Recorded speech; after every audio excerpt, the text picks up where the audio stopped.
ಸ್ನೇಹಿತರೆ, ಸಪ್ತಪದಿ ಧಾರಾವಾಹಿಯ ಇಂದಿನ ಸಂಚಿಕೆಯಲ್ಲಿ ನೋಡುವುದಾದರೆ, ಇನ್ನು ನಾಗವೇಣಿ ಹೇಗಾದರೂ ಮಾಡಿ ಇವ್ರನ್ನ ಮನಸ್ಸು ಕರಗಿಸ್ಬಿಟ್ಟು ಮಾತಾಡಬೇಕು, ನನ್ನ ಮಗನ ಬಿಡಿಸ್ಕೊಬರ್ಬೇಕು ಅಂತ ಯೋಚನೆ ಮಾಡ್ತಾ ಇನ್ನ. ಅಪ್ಪ ಏನೋ ಇವಾಗ ಒಂದು ತಪ್ಪು ಮಾಡಿದ್ದಾನೆ, ಕ್ಷಮಿಸ್ಬಿಟ್ಟು ಕರ್ಕೊಬರೋಣ ಬಾಪ, ನನಗೆ ತುಂಬ ಬೇಜಾರಾಗ್ತಿದೆ, ನನ್ನ ಮಗ ಅಲ್ಲಿದ್ದಾನೆ ಅಂದರೆ ಈ ಅವಸ್ಥೆ ನಡೆಯೋದಿಲ್ಲ ನಾಗವೇಣಿ ಅಂತ ಹೇಳ್ತಾ ಇರ್ತಾರೆ. ಯಾಕಪ್ಪ ನೀನು ಇಷ್ಟೊಂದು ಬದಲಾಗಿದ್ಯಾ? ಅಷ್ಟಕ್ಕೂ ಅಲ್ಲಿ ನನ್ನ ಮಗ ಹೋಗಿರೋದು, ಅದಕ್ಕೆ ನಾನು ಬೇಡ ಅಂತ ಇರೋದು. ಏಂತಕ್ಕಂದರೆ ಅವನಿಗೆ ಒಂದು ದೊಡ್ಡದಾಗಿರೋ ರೆಸ್ಪಾನ್ಸಿಬಿಲಿಟಿ ಕೊಟ್ಟಿದೆ, ಅದರಲ್ಲೇ ಇವನು ಈ ರೀತಿ ಕೆಲಸ ಮಾಡಿದ್ದಾನೆ ಅಂದರೆ ಯಾರು ತಾನೇ ಬಿಡಿಸ್ತಾರೆ ಹೇಳು? ಏನೋ ಹೋಗು, ಇವಾಗ ನನಗಂತೂ ಮನಸ್ಸು ಸರಿ ಇಲ್ಲ ಅಂತ ಅವ್ರ ಅಪ್ಪನೂ ಸಹ ಹೇಳ್ತಾ ಇರ್ತಾರೆ. ಇನ್ನು ಯಾಕೆ ಇಲ್ಲೇ ನಿಂತಿದ್ಯಾ, ಹೊರಡು ಅಂತ ಅವ್ರ ಅಮ್ಮನೂ ಹೇಳ್ತಾ ಇದ್ದಿದ್ದು ನೋಡಿ. ಇವ್ರ ಹತ್ರ ಇನ್ನೇನು ನಡೆಯಲ್ಲ, ಏನಿದ್ರು ಈ ರಾಜ ಹತ್ರನೇ ಹೋಗ್ಬೇಕು ಅಂತ ಯೋಚನೆ ಮಾಡ್ಕೊಂಡಿನ ನಾಗವೇಣಿ ಹೊರಟಿರ್ತಾಳೆ. ಆಗ ಅಷ್ಟೊತ್ತಲ್ಲಿ ರಾಜ್ ಅಲ್ಲಿದ್ದಿದ್ದು ನೋಡಿ, ಏನೋ ಒಂದು ಕಣ್ಣೀರು ಹಾಕಿ ಅವನ ಮನಸ್ಸನ್ನ ಕರಗಿಸಿದ್ರೆ ಅವನೇ ಬಿಡಿಸ್ತಾನೆ ಅಂತ ಯೋಚನೆ ಮಾಡ್ತಾ ಇನ್ನ ರಾಜ್ ಅಂತ ಬರ್ತಾ ಇರ್ತಾಳೆ. ಆಗ ಹೇಳತ್ತೆ, ಈ ರೀತಿ ಮೌನವಾಗಿರ್ಬೇಡ ರಾಜ್, ಪ್ಲೀಸ್ ರಾಜ್ ಅರ್ಥ ಮಾಡ್ಕೋ, ಅಲ್ಲಿ ನನ್ನ ಮಗ ಎಷ್ಟು ಕಷ್ಟಪಡ್ತಿದ್ದಾನೋ ಏನೋ, ಪ್ಲೀಸ್ ರಾಜ್ ಹೋಗಿ ಕರ್ಕೊಂಡು ಬರೋಣ ಬಾ ರಾಜ್ ಅಂತ ಹೇಳ್ತಾ ಇದ್ರು. ಅತ್ತೆ, ನೀನು ನಿನ್ನ ಮಗ ತಪ್ಪು ಮಾಡಿಲ್ಲ ಅಂತ ಒಪ್ಕೊಳ್ತಾ ಇದ್ಯಾ? ಹ್ಞೂ ರಾಜ್, 100,1000 ಸರ್ತಿ ಹೇಳ್ತೀನಿ, ನನ್ನ ಮಗ ಅಂತ ಕೆಲಸ ಮಾಡೋದಿಲ್ಲ. ಮತ್ತೆ ಬಿಡು, ಕೋರ್ಟಿಂದಾನೆ ನಿರ್ದೋಷಿ ಅಂತ ಬಂದೇ ಬರ್ತಾನೆ, ಯಾಕೆ ನೀನು ಅಷ್ಟೊಂದು ಟೆನ್ಷನ್ ಮಾಡ್ಕೋತೀಯ?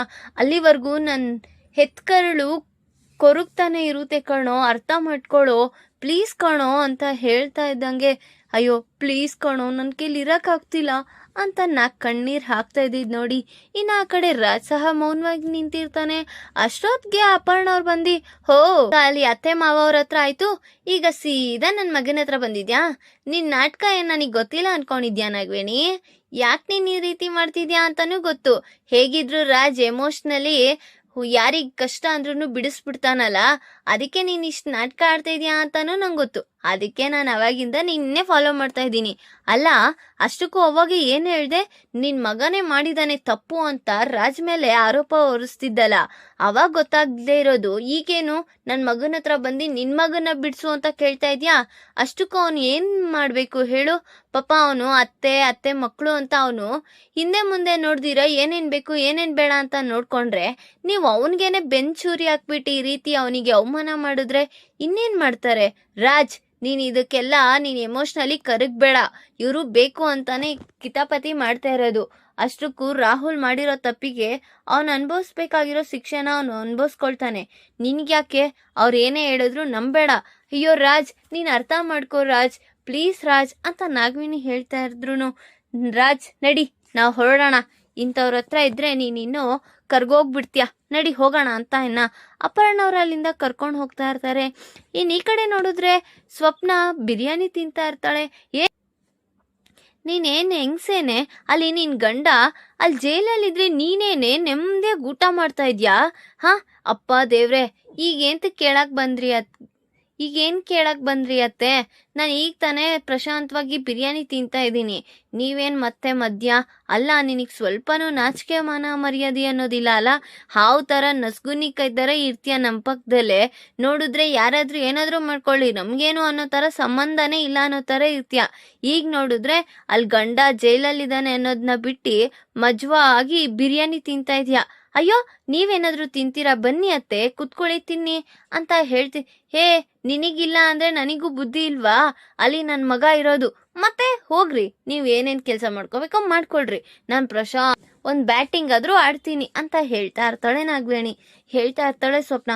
ಧಾರಾವಾಹಿಯ ಪ್ರತಿಯೊಂದು ಸಂಚಿಕೆ ತಪ್ಪದೆ ನೋಡಬೇಕಾದ್ರೆ ನಮ್ಮ KTVS 365 ಚಾನಲ್ನ ಈಗಲೇ ಸಬ್ಸ್ಕ್ರೈಬ್ ಮಾಡ್ಕೊಳ್ಳಿ. ಹಾಗೆ ಪಕ್ಕದಲ್ಲಿರುವ ಬೆಲ್ ಬಟನ್ ಅನ್ನು ಪ್ರೆಸ್ ಮಾಡಿ ಅದರಲ್ಲಿ ಆಲ್ ಆಪ್ಷನ್ ಸೆಲೆಕ್ಟ್ ಮಾಡ್ಕೊಳ್ಳಿ.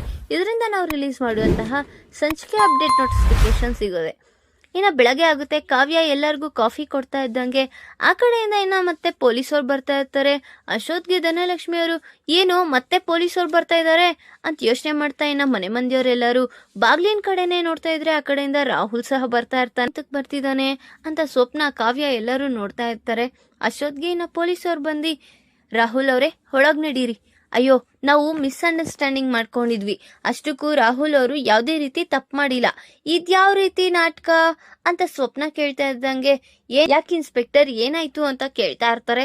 ಅಷ್ಟೊತ್ಗೆ ಅಯ್ಯೋ ಇದು ಫೋರ್ಜರಿ ಮಾಡಿ ನಿಮ್ಮ ಮಗನ ಹೆಸರು ಮೇಲೆ ಹಿಂಗೆ ಯಾರೋ ಕೇಸ್ ಹಾಕ್ಸಿರೋದಕ್ಕೆ ಹಿಂಗಾಗಿದೆ, ನೀವೇನೂ ವರಿ ಮಾಡ್ಕೋಬೇಡಿ, ರಾಹುಲ್ ಅವ್ರು ಯಾವುದೇ ರೀತಿ ತಪ್ಪು ಮಾಡಿಲ್ಲ ಅಂತ ಹೇಳ್ತಾ ಇದ್ದಿದ್ದು ನೋಡಿ ನಾಗವೇಣಿಗೂ ಸಹ ಖುಷಿ ಆಗ್ತಾ ಇರುತ್ತೆ. ಆಗ ನೋಡ್ದ ಮಾಮ್, ನಾನು ಯಾವುದೇ ರೀತಿ ತಪ್ಪು ಮಾಡಿಲ್ಲ ಅಂತ ಇವರೇ ಹೇಳ್ತಿದ್ದಾರೆ. ಎಷ್ಟು ಕೊಟ್ಟಿದ್ದಾನೆ ಬಿಡ್ಸೋದಿಕ್ಕೆ ಅಂತ ಅಪರ್ಣವ್ರು ಕೇಳ್ತಾ ಇದ್ದಂಗೆ, ಅಯ್ಯೋ ಮೇಡಮ್ ತಪ್ಪಾಗಿ ಅರ್ಥ ಮಾಡ್ಕೋತಿದ್ದೀರಾ, ನಾವೇ ಹೇಳ್ತಿದೀವಲ್ವಾ ರಾಹುಲ್ ಅವ್ರದ್ದು ಯಾವುದೇ ರೀತಿ ತಪ್ಪಿಲ್ಲ, ಎಲ್ಲ ನಾವು ಎಂಕ್ವೈರಿ ಮಾಡೇನೆ ಈಗ ಕರ್ಕೊಬಂದಿರೋದು ಅಂತ ಹೇಳ್ತಿದ್ದೀವಿ ನೋಡಿ. ಕಾವ್ಯನ್ಗೆ ವಿಪರೀತ ಶಾಕ್ ಆಗಿರುತ್ತೆ.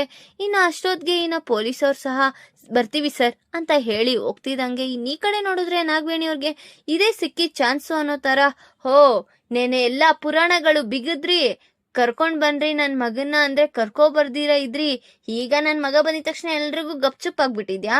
ನಾನು ಎಷ್ಟು 1000 ಸತಿ ಬಡ್ಕೊಂಡೆ ನನ್ ಮಗ ತಪ್ಪು ಮಾಡಲ್ಲ ಅಂತ, ನೀವುಗಳು ಅವ್ನ್ ತಪ್ಪು ಮಾಡೇ ಇರ್ತಾನೆ ಅನ್ನೋ ತರ ಆ ರೀತಿಯಾಗಿ ನೋಡಿದ್ರಿ. ಅಶ್ವತ್ಥಾಮನ್ ತರ ಇದ್ದಲ್ಲ ರಾಜ್, ಏನ್ ನೀನು ಕರ್ಕೊಂಡ್ ಮಾಡ್ದಿರಾ ಮೌನವಾಗಿದೆ, ಈಗ ನನ್ ಮಗಂದೇ ಯಾವುದೇ ರೀತಿ ತಪ್ಪಿಲ್ಲ ಅಂತ ಗೊತ್ತಾಯ್ತಾ ನಿನಗೆ ಅಂತ ಹೇಳ್ತಾ ಇದ್ದಂಗೆ ಸ್ವಪ್ನ ಮತ್ತೆ ಕಾವ್ಯ ಎಲ್ಲರೂ ಸಹ ಮೌನವಾಗಿ ನೋಡ್ತಾ ಇರ್ತಾರೆ. ಇನ್ನು ಒಬ್ಬೊಬ್ಬರ ಹತ್ರನೂ ಹೋಗಿ ನಾಗವೇಣಿಯವರು ಮಾತಾಡ್ತಿದ್ದ ರೀತಿ ನೋಡಿ ಕಾವ್ಯನ್ಗೆ ವಿಪರೀತ ಕೋಪ ಬರ್ತಾ ಇರುತ್ತೆ. ಅಷ್ಟಕ್ಕೂ ನೀವು ಪುರಾಣಗಳನ್ನ ನಿಲ್ಲಿಸ್ತೀರಾ? ನೀವೀಗ ಈ ಮಹಾಭಾರತ ನೆಳ್ದಿ ಒಬ್ಬೊಬ್ರ ಹತ್ರನೂ ಒಬ್ಬೊಬ್ರ ತರ ಮಾತಾಡೋದನ್ನ ಬಿಡಿ, ನೀವು ನಿಮ್ಮ ಮಗ ಫಸ್ಟ್ ನೆಟ್ಟಗಿರೋದನ್ನ ಕಲೀರಿ. ಈಗ ಪೊಲೀಸ್ ಅವರೇನೋ ಈಗ ನಿರ್ದೋಷಿ ಅಂತ ಹೇಳಿದ್ದಾರೆ, ಅದ್ ನಾವು ನಿಜ ಅಂತ ನಂಬೇಕಾ? ಅಷ್ಟಕ್ಕೂ ಅವನ್ ಏನು ಎತ್ತ ಅಂತ ಈ ಮನೆಯವ್ರಿಗೆಲ್ಲರಿಗೂ ಗೊತ್ತಿದೆ, ನೀವೀಗ ಈ ಪುರಾಣ ಬುಗಿಯೋದನ್ನ ನಿಲ್ಲಿಸ್ತೀರಾ ಅಂತ ಹೇಳ್ತಿದೀನಿ ನೋಡಿ. ಏನ್ ಮಾತಾಡ್ತಿದ್ಯಾ ಕಾವ್ಯ, ಸ್ವಲ್ಪ ಕರೆಕ್ಟಾಗಿ ಮಾತಾಡು ಅಂತ ನಾಗವೇಣಿ ಹೇಳ್ತಿದಂಗೆ, ಹೋ ನಾನೆಲ್ಲ ಕರೆಕ್ಟಾಗಿ ಮಾತಾಡ್ಬೇಕಾಗಿರೋದು, ನೀವು ಕರೆಕ್ಟಾಗಿ ಮಾತಾಡಿ. ಈ ಮನೆ ಮಂದಿಯವ್ರನ್ನೆಲ್ಲ ಉಳ್ಸೋದ್ ಬಿಟ್ಟು ಒಬ್ಬೊಬ್ಬರದೇ ಹೆಸರು ಎತ್ತಿ ಮಾತಾಡಿ ಅವ್ರಿಗೆ ಕುಲಗೋತ್ರ ಎಲ್ಲ ಎಣಿಸ್ತಾ ಇದ್ದೀರಾ? ಮತ್ತೆ ನೆನ್ನೆ ಎಲ್ಲ ಮಾಡಿದ್ರು ಗನಂದಾರಿ ಕೆಲ್ಸನ, ಬನ್ರಿ ನನ್ ಮಗನ ಬಿಡ್ಸ್ಕೊಬರೋಣ ಅಂದ್ರೆ ಬಂದೇ ಇಲ್ಲ. ಇನ್ನ ನಿನ್ ಗಂಡ ಕೇಳಿದ್ರೇನೆ ಏನು ಹೇಳ್ದಿರಾ ಏಕಾಏಕಿ ಪ್ರೈವೇಶ್ ತರ ಸುಮ್ಮನೆ ನಿಂತಿದ್ದ, ಅವಾಗ ಗೊತ್ತಾಗಿಲ್ವಾ ನನ್ ಮಗನ ಏನ್ ಮಾಡ್ತಿದ್ದಾನೆ ಏನ್ ಮಾಡಿಲ್ಲ ಅಂತ ಹೇಳ್ತಿದಂಗೆ ಕಾವ್ಯನ್ಗೆ ವಿಪರೀತರಾಗಿ ನಾಗವೇಣಿ ಹತ್ರ ಮಾತಾಡ್ತಾ ಇದ್ದಿದ್ ನೋಡಿ ರಾಜ್ ಸಹಿಸಕ್ಕಾಗ್ದಿರಾ, ಸಾಕು ನಿಲ್ಲಿಸ್ತ್ಯಾ ಕಳಾವತಿ ಅಂತ ಹೇಳ್ತಿದ್ದಿದ್ ನೋಡಿ ಈ ಕಡೆ ಕಾವ್ಯನ್ಗೂ ಸಹ ಕೋಪ ಬರ್ತಾ ಇರುತ್ತೆ. ಅಶೋಕ್ಗೆ ಮತ್ತೆ ಇದೆ, ಏನು ರಾಜ್ ನನ್ಗೆ ಸಪೋರ್ಟ್ ಮಾಡ್ತಿದ್ದಾನಲ್ಲ ಅಂತ ನಾಗವೇಣಿ ನಿಂತ್ಕೊಂಡು ಯೋಚನೆ ಮಾಡ್ತಾ ಇರ್ತಾಳೆ. ಈಗ ರಾಹುಲ್ ಬಿಡುಗಡೆ ಆಗಿರೋದಕ್ಕೆ ಕಾರಣ ರಾಜ್ ಅನ್ನೋ ವಿಚಾರ ಕಾವ್ಯನ್ಗೆ ತಿಳಿಯುತ್ತಾ ಅಥವಾ ನಾಗವೇಣಿಗೂ ಸಹ ಗೊತ್ತಿಲ್ಲ. ಈಗ ಅದಕ್ಕೆ ಕಾರಣ ರಾಜ ಅನ್ನೋ ವಿಚಾರ ಮನೆ ಮಂದಿಯವ್ರಿಗೆಲ್ರಿಗೂ ತಿಳಿಯುತ್ತಾ ನಾನು ಮುಂದಿನ ಭಾಗದಲ್ಲಿ ತಿಳಿಸ್ಕೊಡ್ತೀನಿ. ಈ ವಿಡಿಯೋ ಲೈಕ್ ಮಾಡಿ, ನಿಮ್ಮ ಫ್ರೆಂಡ್ಸ್ ಆಗಿ ನಿಮ್ಮ ರಿಲೇಟಿವ್ಸ್ಗೂ ಶೇರ್ ಮಾಡಿ ಅಂಡ್ ಕಮೆಂಟ್ ಮಾಡಿ. Thanks for watching.